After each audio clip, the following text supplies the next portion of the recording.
తిరుమల లడ్డూల్లో జంతు కొవ్వు కలిసిందన్న ముఖ్యమంత్రి చంద్రబాబు నాయుడు ఆరోపణలపై AP deputy CM Pawan Kalyan Twitter వేదికగా స్పందించారు. లడ్డూలో కల్తీ నెయ్యి అంశం తెలిసి కలత చెందారన్న పవన్, తిరుమల లడ్డూలో జంతువుల కొవ్వు ఉపయోగించి భక్తుల మనోభావాలు దెబ్బతీశారన్నారు.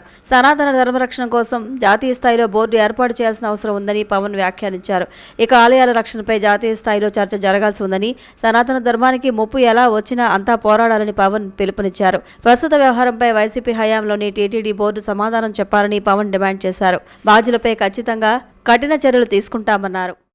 కోలమూరు, శ్రీరాంపురం గ్రామాల్లో అడవి పిల్లి సంచరించినట్లు అటవీశాఖ అధికారులు గుర్తించారు. అయితే పులిజాడ మాత్రం తెలియక ప్రజలు భయాందోళనకు గురవుతున్నారు. చిరుతపులి కోసం ఏర్పాటు చేసిన 100 ట్రాప్ కెమెరాల్లో అడవి పిల్లి పాదముద్రలను గుర్తించినట్లు జిల్లా అటవీశాఖ అధికారి భరణి వెల్లడించారు.